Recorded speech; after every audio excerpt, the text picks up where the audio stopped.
Question number 9 JEE advance का है। Question number 9 paper 2 का, ये जेई एडवांस का क्वेश्चन है और प्रोजेक्टाइल से रिलेटेड है। लेकिन इस क्वेश्चन में थोड़ा सा कहानी दिया हुआ है, काम तो आसानी है। कहता ball is throw from the location x0 y0 equal to 0 0। एक बॉल को एक लोकेशन से थ्रो किया जा रहा है जिसका कोऑर्डिनेट 0,0 है। यहाँ आपका बॉल हो गया और v0 वेलोसिटी से थ्रो किया जा रहा है। Initial velocity v0 angle theta not from positive direction of x axis मान लीजिए। कहता ball is hit by a stone, is hit be a stone by stone which throw angle at same time from the location x1 y1 coordinate दिया हुआ है l, 0 और किस velocity से फेंक रहा है? Something velocity 180 minus theta, positive direction of x, 180 minus from positive direction of some suitable speed. ऐसा स्पीड से फेंका रहा है कि स्टोन बॉल को क्या कर रहा है? हिट कर रहा है। दिस इज द स्टोन, या स्टोन बॉल को हिट कर रहा है या बॉल स्टोन को हिट कर रहा है। कहता है फॉर द फिक्स्ड v0 आपका फिक्स्ड कांस्टेंट है, इसमें कोई बदलाव होने वाला नहीं। Theta 1 equal to 45 and this angle is also theta 1।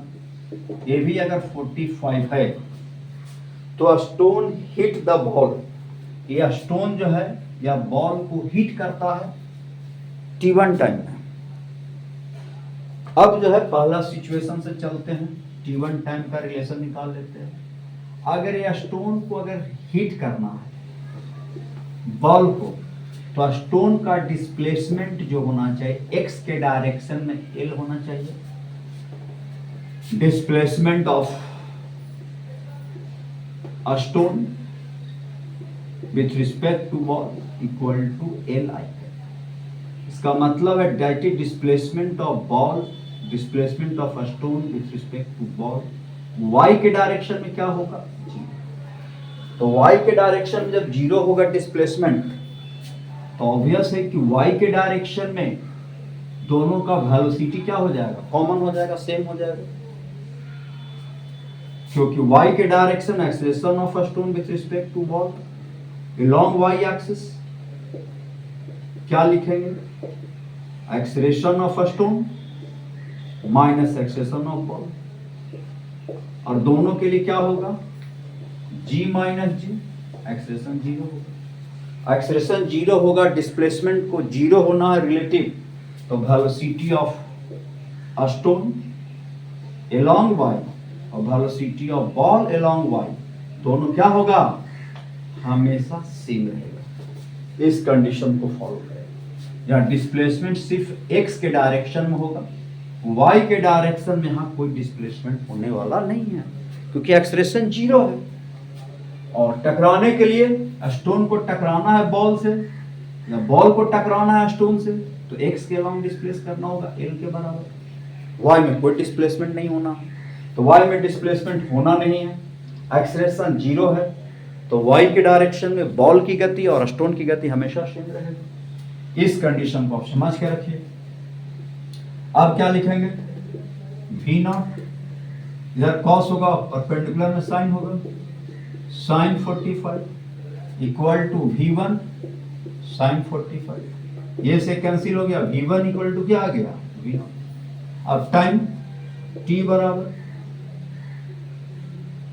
Displacement of a stone with respect to ball x के डायरेक्शन में upon velocity of ball a stone with respect to ball x के डायरेक्शन में, l upon दोनों दूसरे का opposite x के direction में जुड़ जाएगा, तो v0 आ जाएगा। v0 क्या आ जाएगा? 2v0 cos 45 l अपॉन √2, ये आपका इक्वेशन 1 बन गया। आराम से कर सकते हैं, कोई दिक्कत नहीं। अब कहता है सिचुएशन आपका चेंज कर जा रहा है,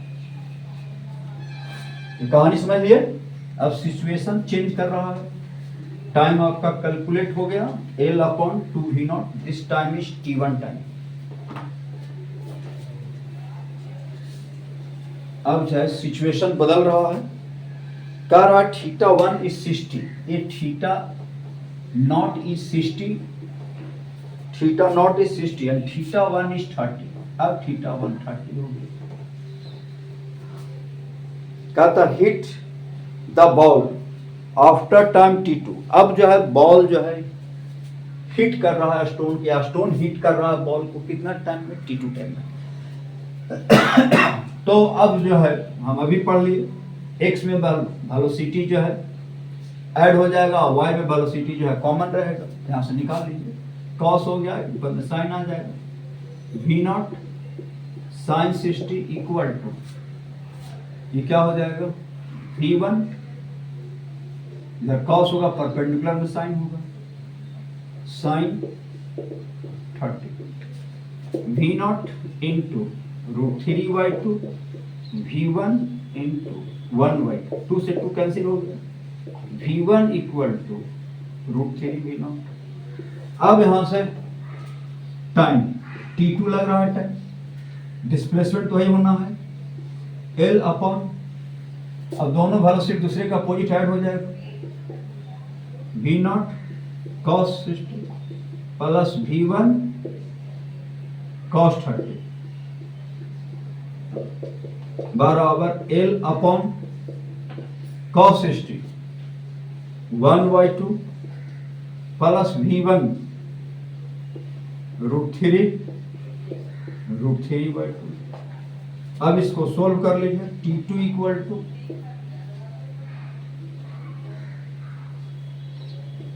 √3, हाँ ये आ जाएगा √3 L अपॉन 4, तो 2V0।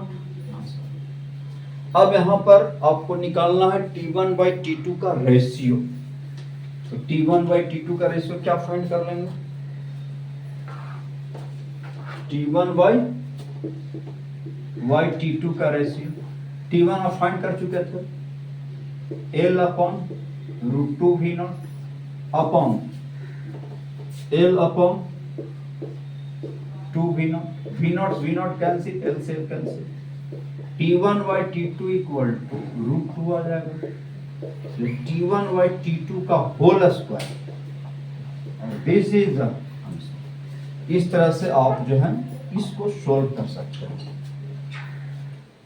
ये आसान सा क्वेश्चन था रिलेटिव मोशन से। अब जहां दो प्रोजेक्टाइल दो बॉडी मोशन करे, रिलेटिव कंसेप्ट लगाइए और इसको आराम से सोल्व कर लीजिए, ठीक है। इस तरह का वीडियो, इस तरह के लेक्चर का देखते रहना, समझते रहना, कंसेप्ट को डेवलप करना है, तो आपका काम आसान हो जाएगा जब इसको लाइक और सब्सक्राइब कर देंगे।